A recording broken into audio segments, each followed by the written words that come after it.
Russia Ukraine war जो pandemic के बाद मेजर ग्लोबल इवेंट है, जो ग्लोबल इकोनॉमी से लेकर जियोपॉलिटिक्स सभी को सिग्निफिकेंटली इफेक्ट किया है, जो आज एक इंटरेस्टिंग मोड़ पे खड़ा है, जहां इस वॉर में इंडिया का neutrality geopolitics and global economy में इंडिया के इन्फ्लुएंस को बढ़ाया है, जिसका एक मैच हमें पिछले 2 हफ्तों में देखने को मिला न्यू दिल्ली में, जहां इंडिया और रशिया विनर बन के उभरा।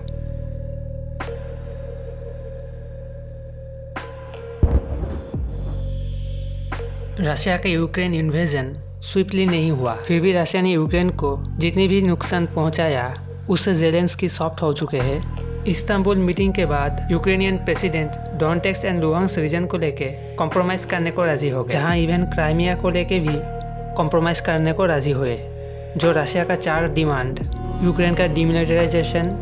Neutrality, Donetsk and Luhansk region का इंडिपेंडेंस मानना और क्राइमिया को रशिया का हिस्सा मानना शामिल है, जिनमें से 3 चीज़ों के ऊपर ज़ेलेंस्की कॉम्प्रोमाइज़ करने को तैयार हो गया, जिसे पुतिन ज़ेलेंस्की का डायरेक्ट टॉक के संभावना को बढ़ाता है, जिसे वॉर ख़त्म हो सकता है।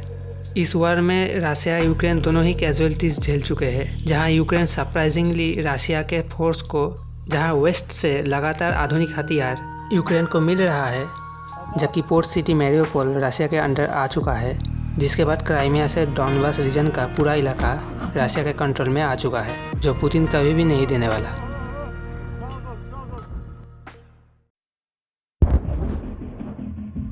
इस समय रशिया यूक्रेन के ऊपर साइकोलॉजिकल प्रेशर बना के रखा है, जहां वेस्टर्न इंटेल इस बात की पुष्टि कर चुका है कि रशिया नॉर्दर्न यूक्रेन से विड्रॉ नहीं किया, जो एक तरीके से प्रेशर टैक्टिक है, जो ये इंडिकेशन देता है कि रशिया यूक्रेन डील के माध्यम से या फिर पीस टॉक फेल होने के बाद डायरेक्ट असॉल्ट करके यूक्रेन को कब्जाना है।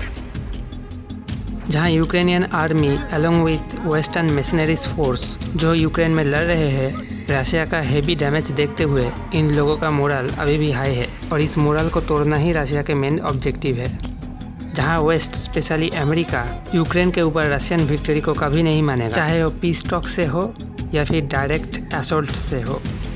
यहाँ पे वेस्ट का सिर्फ एक ही इंटेंशन है कि यूक्रेन को हथियार सप्लाई करके यूक्रेन में मर्सिनरीज फोर्स को भेज के रशिया के ऊपर सैंक्शंस लगा के रशिया का मिलिट्री एंड इकोनॉमिक पावर को पूरी तरह से ख़त्म किया जाए, ठीक वैसे जैसे अफगान वॉर में सोवियत यूनियन के साथ हुआ, और रशिया में सोशल अनरेस्ट एंड अपराइजिंग से रशिया में पुतिन के शासन को पूरी तरह से ख़त्म किया जाए, जो जो बाइडेन अपने स्पीच में पूरी तरह से क्लियर कर चुके हैं। इसलिए ज़रूरी है कि ये वॉर लंबा चले, जहां इस वॉर से west specially America arms industry को काफ़ी ज़्यादा फ़ायदा हुआ है और आगे भी होता रहे और पुतिन भी ख़त्म हो जाए। जहां इस चीज़ को टैकल करने के लिए यूरोप, जो रशिया के गैस के ऊपर पूरी तरह से निर्भर है, इस चीज़ को कैश करते हुए पुतिन यूरोप को रशिया के गैस परचेस को रूबल में करने की डिमांड को मनवा के रशिया के ऊपर लगे सैंक्शंस को एक तरीके से नाकाम कर दिया है।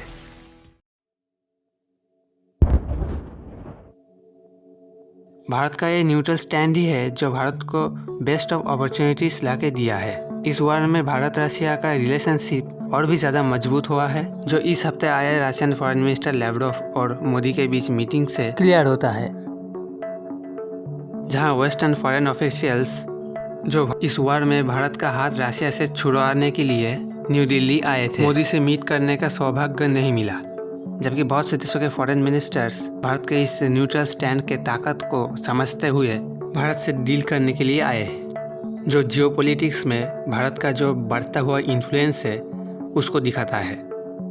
इस वॉर में बहुत रशिया एंड यूक्रेन कमज़ोर हुआ है, भारत इन दोनों देशों को सहायता कर सकता है, जिससे भारत का इन्फ्लुएंस इन दोनों देशों के ऊपर बढ़ेगा। जबकि बहुत रशिया एंड यूक्रेन इस वॉर में भारत का मीडिएशन चाहता है। रशियन इकोनॉमिक्स की बात किया जाए तो रशिया हमें पहले से डिस्काउंटेड ऑयल दे रहा है, जहां अब रशिया $35 पर बैरल तेल देने का ऑफर हमें किया है, और इसके साथ रशिया खुद चाहता है कि इंडिया रशिया के ऑयल एंड गैस सेक्टर्स में हेवी इन्वेस्टमेंट करे। इससे ना ही हमारा मिडिल ईस्ट के ऊपर ऑयल एंड गैस को लेकर निर्भरता कम होगा, बट इस डाइवर्सिफिकेशन के कारण बल्कि मिडिल ईस्ट के countries like Saudi Arabia oil and gas को लेकर इंडिया के साथ डुप्लिसिटी या ब्लैकमेलिंग नहीं कर पाएगा। भारत रशिया का इकोनॉमिक रिलेशनशिप जितना ज़्यादा मजबूत होगा, इससे रशिया के ऊपर चाइना का इन्फ्लुएंस उतना ही कम होगा, जो भारत का मेन गोल है रशिया को लेके। जहां इस न्यूट्रलिटी के कारण भारत सिर्फ ना ही डिफेंस में बल्कि इकोनॉमिक्स में वेस्ट एंड रशिया और भारत को दोनों तरफ से ही फायदा हुआ।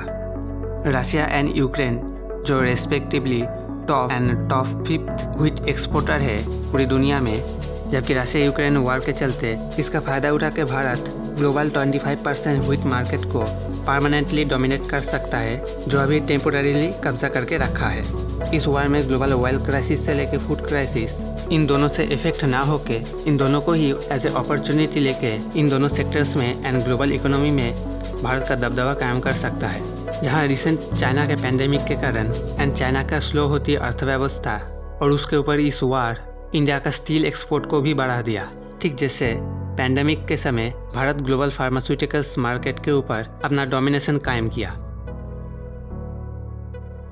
जबकि इस वार में रशिया का जीत चाइना के कॉन्फिडेंस को बढ़ाएगा, जिससे चाइना और भी ज़्यादा एग्रेसिव हो जाए एंड फॉर्चुनेटली भारत इसका भी फ़ायदा उठा सकता है। जबकि इस वार में रशियन विक्ट्री यूएस के ग्लोबल हेजिमोनी को और भी ज़्यादा कम कर देगा, जबकि जियोपॉलिटिक्स एंड ग्लोबल इकोनॉमी में भारत के दबदबे को और भी ज़्यादा बढ़ाएगा।